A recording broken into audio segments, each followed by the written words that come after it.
If you're new here, please subscribe. Follow the MMA Superfan for the latest news and the fearless views in the world of combat sports. What's up, my fellow MMA super fans? My name is Nisi Casiano, and today we are joined by a man who is revered by many as the Monkey God, but to me, he is a man I don't need to ask twice for an interview. Let's all welcome the one interim strawweight MMA world champion, the Monkey God himself, Jarred Brooks. Jarred, welcome back to the MMA super fan. How are you, and how's life being a full-time dad?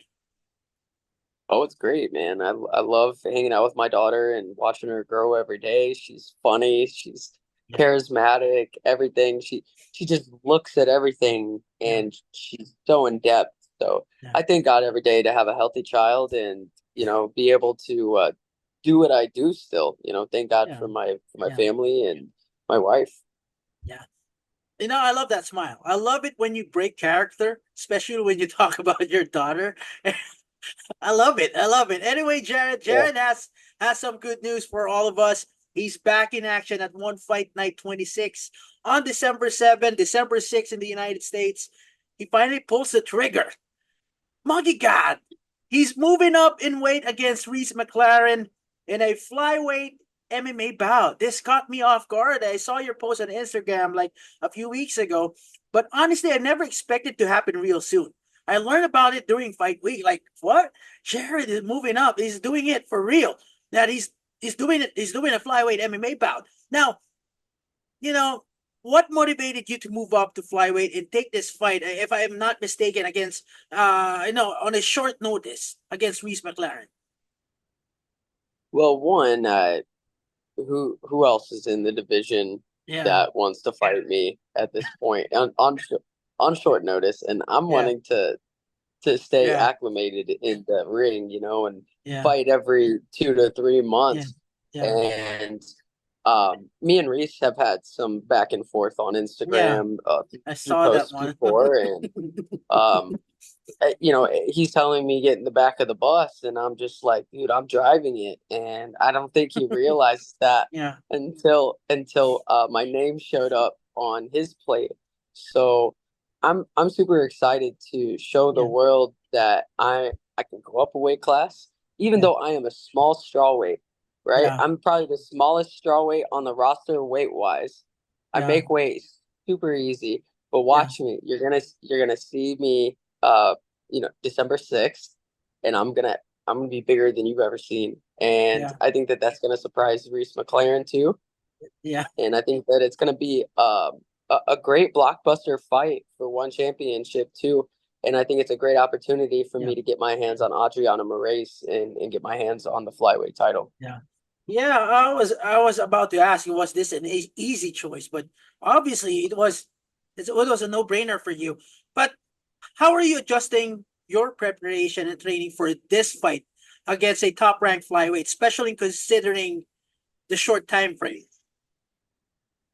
Yeah, I love fights like this because, Yeah, it's like somebody says, "Hey, fight." I'm like, yeah, "Oh, okay, cool." You really see who the real dogs are at the end of the day, yeah, and who really wants to come out and fight mm, and show that they're the best in the world at any weight class. It doesn't matter. I'm a fighter at the end of the day. They give me Rugrug. I can find one way to beat him. I will find one way to beat Rugrug, right? But I mean, don't get me wrong. Don't get me yeah, wrong. yeah, Rugrug yeah, Rugrug Rugrug could could blast me, right? There's yeah, there's yeah, ways there's yeah. ways to lose fights too, but there's ways to win fights, and I like to stay charismatic in that way. Yeah, I had this conversation with my wife on our way back home. Like, he she asked me like, who are you going to interview? Like, it's Jared Brooks. He has a fight.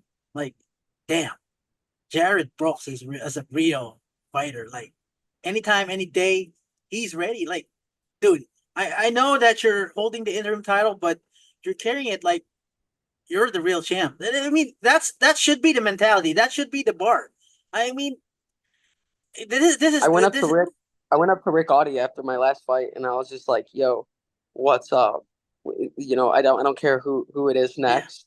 We yeah, we fight, and yeah, Rick loves that attitude. Rick loves that yeah, personality because I mean, this is your job at the end of the day. Yeah. If Yeah. someone picked me out of the street Yeah. and said, "Hey, this amount of money to fight Yeah. this guy right here, right now," Yeah. cool. I'm a contract fighter Yeah. and I'm a mixed martial artist at the same Yeah. time. Yeah. Prize fighting at its best. Anyway, Jared, how about in terms of size and power? Going up against Reece McLaren, because moving up, it means you're facing a bigger, a stronger opponent, and a more natural flyweight. And it's worth mentioning that Reese once fought as a bantamweight.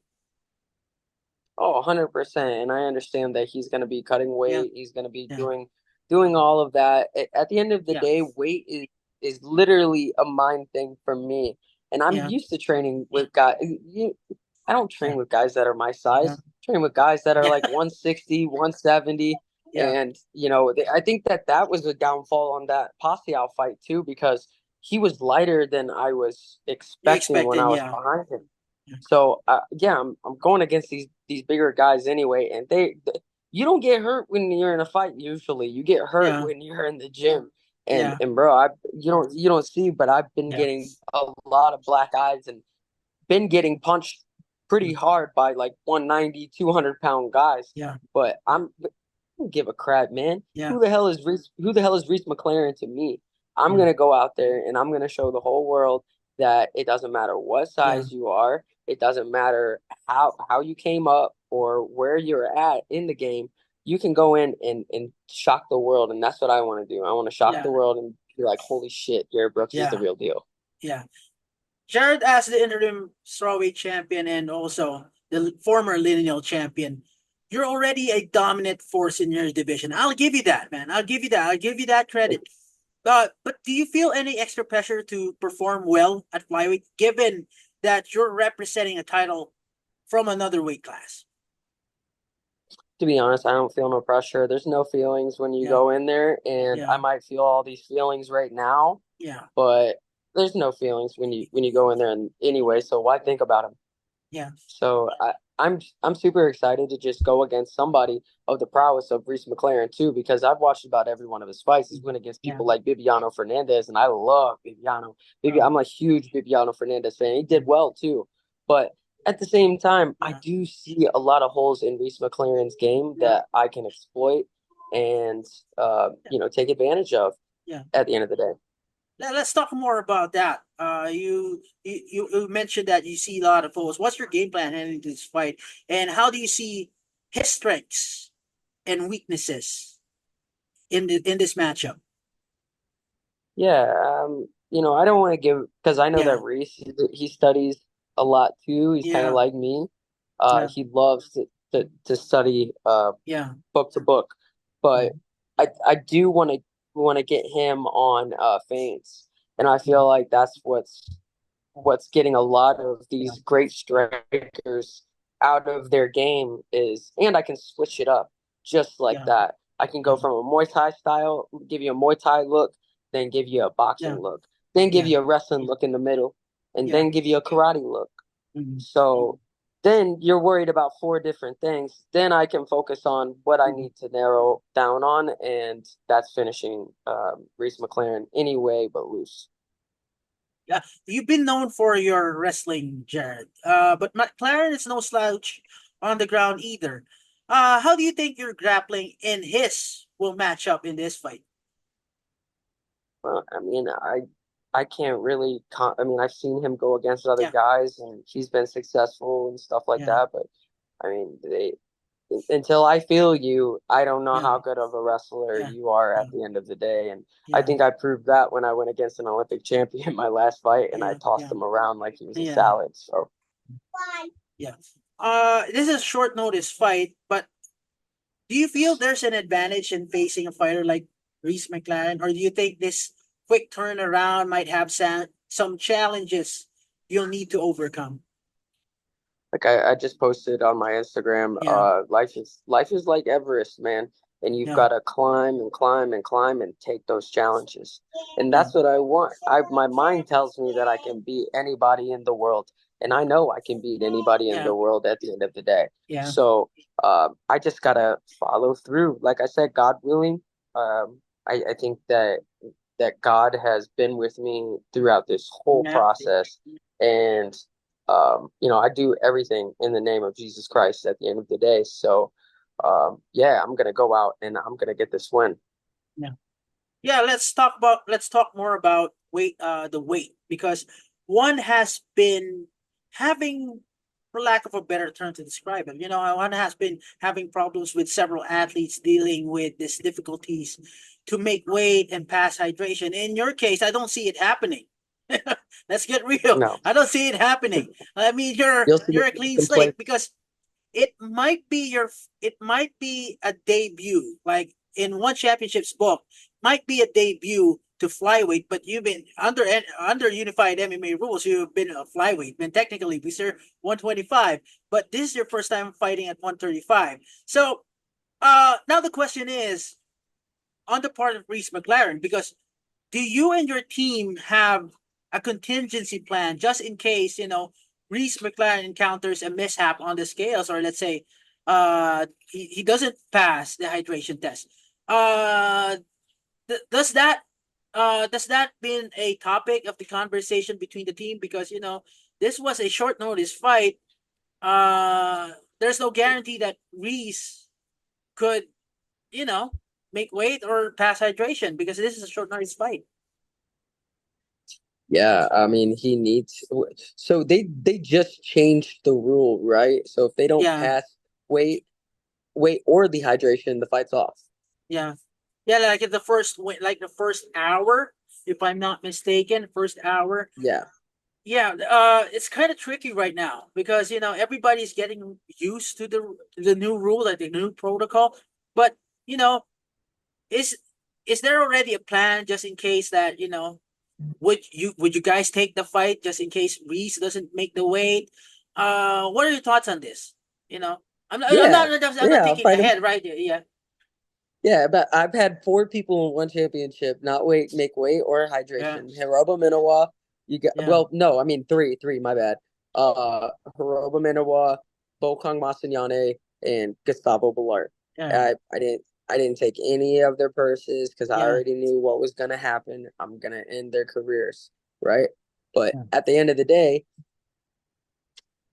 in tops off to yeah, Josh. Josh is huge, a huge 125 pounder, and yeah, that guy yeah, makes weight and hydration like a champion every yeah, single time. yeah, Hats off to him. But yeah, if you don't make weight or hydration, I'm gonna take his pay on that. I am gonna yeah, take his pay yeah, this time, just yeah, just for the simple fact of just for the weight distribution. yeah, But besides that, yeah, bro, there's nothing that's gonna stop me from fighting this guy. Like, yeah, yeah. You heard it here first on the MMA Superfan. Now, champ, the one flyweight championship, the flyweight MMA championship, has been vacant since Demetrius Johnson's retirement last September. Adriano Moraes recently defeated Danny King at Yuya Wakamatsu is fighting an American newcomer, Gilbert Nakatani, on the same card this coming December. Do you see this fight with McLaren's number 4 in the rankings right now, as a chance to put you in the title race? Because now it's before when DJ announced his retirement, it's like a clear path. Now it's like the whoops. Now Jared Brooks is moving up, and you have Yuya Wakamatsu fighting on the same card. Adriano Moraes just won against Danny King, and like, we got a traffic jam. Do you think it puts you in that position? Like, come on, time to consider me here. yeah, 100%. I beat Reese McLaren. First person that I'm gonna try Yeah, to fight is yeah, Adriana Moraes. Knock that out of the water, and then, in Japan is absolutely huge in mixed martial arts. yeah, This is pretty much a flyweight Grand Prix without being a flyweight Grand Prix right yeah, now. yeah, So, I would love if Yuya Wakamatsu won that fight, and they want to fight me and Yuya for the yeah, for the title in Japan. yeah, That would be huge. I love Japan, man. Japan's yeah. absolutely awesome. It's right up there with the Philippines. Yeah, yeah, yeah. The passionate crowd in Tokyo, definitely, definitely. Of course, we will look forward if that happens. Now, how do you view the top the how do you view the other top contenders, the flyweight division, right? Do you feel any of them present a unique challenge for you? Let's talk about that, because that's the one fight that evaded you is a fight against Demetrius Johnson. Now Demetrius Johnson has moved on. Now let's talk about Yeah, the top five. You got Yu Okamatsu, you got Danny Keegan, you got Adriano Moraes, you got Reese McLaren, and now Bouillon. the possible addition is Jared Brooks. Now, how do you assess this men in the top five? Now, they're trying to make their way up to get that vacant world title. So, so me coming into the picture, I can understand how that would be like damn, like this guy just gets to jump and fight Reese McLaren, but like damn, I'm going up and fighting Reese McLaren, right? I'm a strawweight. At the end of the day, I'm going up and I'm challenging somebody. I'm Yeah, doing the things that I need to do yeah, as a mixed martial artist, as a yeah, fighter, and as a father. yeah, So I think that that's what matters at the end of the day. yeah, And the closed mouths don't get fed. And I've always yeah, made sure that I've made people make sure that they believe in my style and they believe yeah, in my fighting. yeah. So yeah, that's all I have to say about that. So I'm just reading between the lines. So do you feel that you're a threat to them now that you're 100%. moving up? Million%. They're probably very mad for the simple fact of they're like, damn, like I know how it feels to go against somebody smaller and Mm. have that pressure on you. Be Yeah, like, damn, if I get beat by this yeah, smaller guy, this might be the end of my career. I'm like, no, you guys don't yeah, understand what the definition of small is yeah, in mixed martial arts because I'm huge in mixed martial arts. I can fight a lot of people from different backgrounds in different styles. And that's all that matters at the end of the day. My speed can overlay anything. My power can overlay anything, and my muscle. yeah, The way that my muscles work, I can go against yeah. anybody. Jared, is this moving up? Is your way of like testing the waters, like, or is there a chance that you will eventually settle into the flyweight division for a long time? I would like to go back and forth. I think that Mm. a true champion can go Yeah, up and go down, go all the way around the world, right? So that's all I think of at the end of the day. I'm like, if I can fight a flyweight, who they got?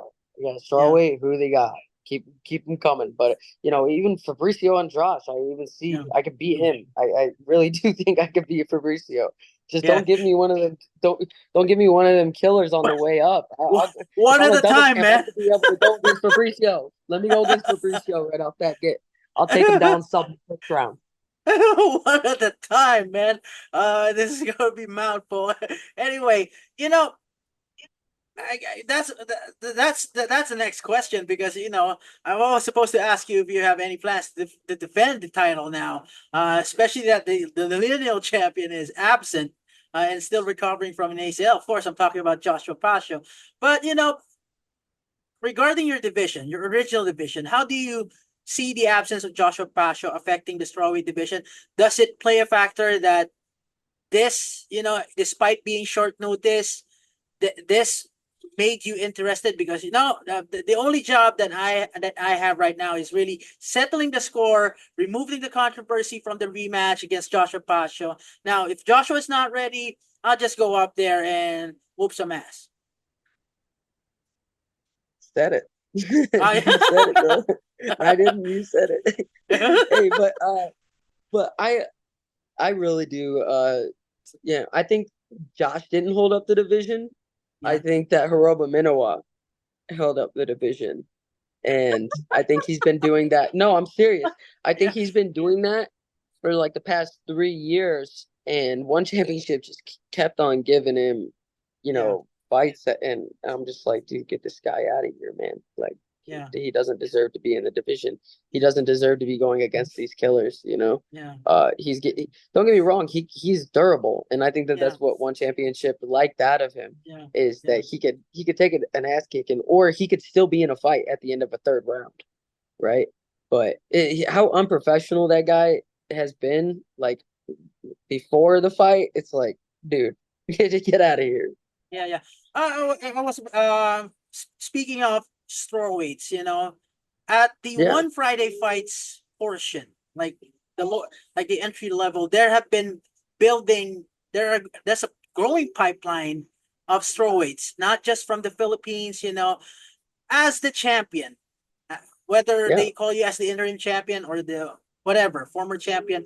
How happy are you that there's a talent building that possibly could join the division and really grow it? Because Lito is happy. I had this conversation with Lito like a few weeks ago that he's happy. He's happy that they're growing as a sport because the more competition, the more active that they could get, that you guys can get. Yeah. And I was searching for maybe even a Lido fight, Mm, short notice in yeah, December too, but yeah, just from the way that he was talking, and I had a really bad trip going to fight Lido, and I just got done with my COVID vaccination, yeah, and it was a that was a really yeah. bad week, bro. And I got there 2 days before the fight. Literally, not Wow. even 2 days before the fight, a day and a half Yeah, before the fight. yeah, I was spinning before I was going yeah, into the yeah, cage, yeah, right?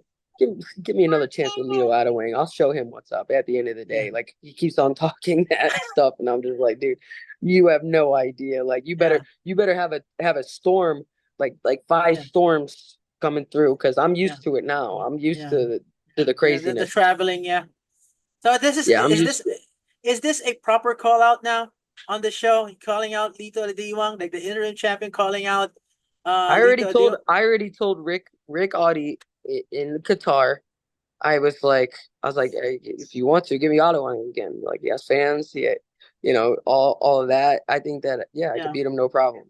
yeah, But no disrespect to Ottoing, bro, because that guy has went through a lot, a lot in the past yeah, yeah, 4 years, yeah, and I respect him bouncing back like he has and yeah, doing the things. I respect him as a man and as a yeah. fighter and as a mixed martial artist at the end of the day. But you talk that talk, man. Come visit me. Yeah.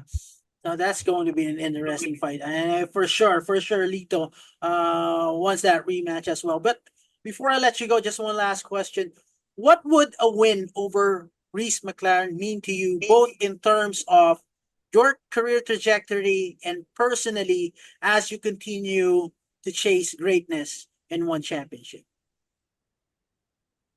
Um, I think that, fighting is a lot like gambling, Yeah, right?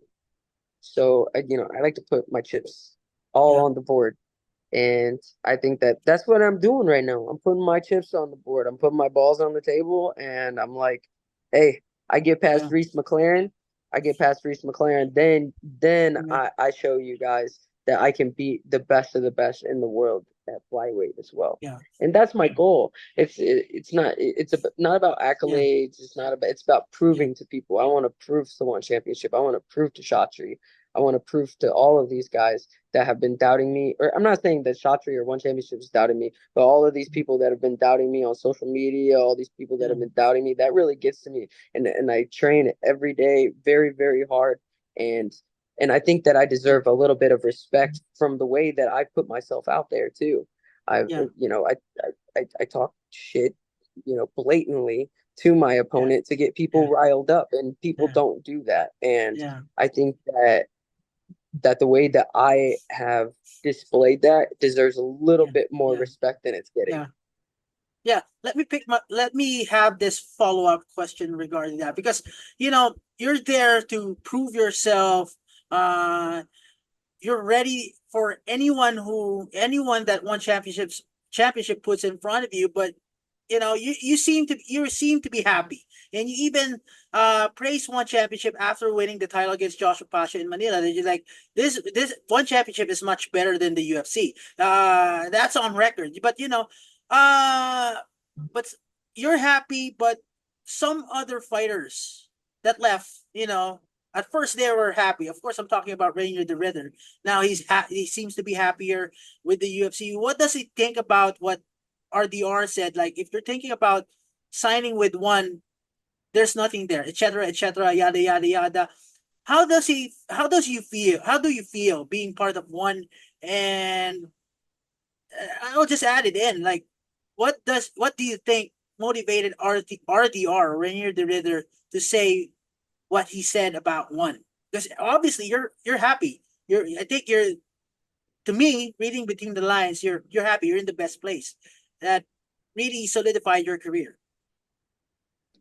Yeah, I think that Renier, I'm not one to talk about other men and the Yeah, way their opinions are yeah, on things that I'm involved with. yeah, I think that he has his opinions. I think he had a rough track, and I yeah, feel like people he thought that they were throwing Malik in him to get rid of him. You yeah, know what I mean? yeah, And I could see him having a bitter taste in his mouth yeah, from that. But at the end of the day, man, fighting is about opportunity and succumbing the opportunity. And yeah, thank God he got the opportunity to go and fight in the UFC and you know do that, and he seems a little bit yeah, more happier. But let time pass and see if he's one of those guys yeah, that's yeah, just unhappy at the end of the day. But I think that one championship has put me in positions and gave me opportunities throughout my whole career, uh, throughout these past 3 years at least. And I'm nothing but thankful for those opportunities, and I'm nothing but gratified by the accolades and the things I've gotten to yeah, prove to people. Put my family's name out there in a good way. That's huge. yeah, So I love one championship and I love all of what they've done for me. But at the same time, I do want to gain both titles and show that you know even though people think that mixed martial arts is going downhill in one championship, I want to prove that it's on the uphill, and I can show people that I'm the best in the world. And if they want to ever do, like I said, a cross promotion, which one UFC would never want to do that, yeah, but Alexandre Pantoja, I think that I could really definitively beat him to this day. So and prove that I am the best 125 pounder in the world. But yeah, I love one championship. There, and you got to treat every fight with Renier if you're ever listening to this. If you do, um, you got to treat a fight like it's an audition, yeah, and that could be your last audition, bro. You just yeah. missed out on that audition. So you gotta fight the fight, and the way you fought your last fight didn't seem like you really wanted that role, Yeah. and I want that role of being a world champion. There you go. Uh, there you go. Well said, Jared. Jared, thank you for taking the time, and we wish you nothing but the best. Now, I'm letting you go and become a dad. Jared, Oh, she's hope to asleep. see you She's soon. asleep now. We're good. Much love, brother. Hope you enjoy your family, man. Yeah, of course, of course. That's it for all of us here on the MMA Superfan. Don't forget to like, share, and subscribe, and also hit the notification bell. Stay up to date with all the latest content from the MMA Superfan. Again, I'm Nisi Casiano with the Monkey God, Jared Brooks. Till next time.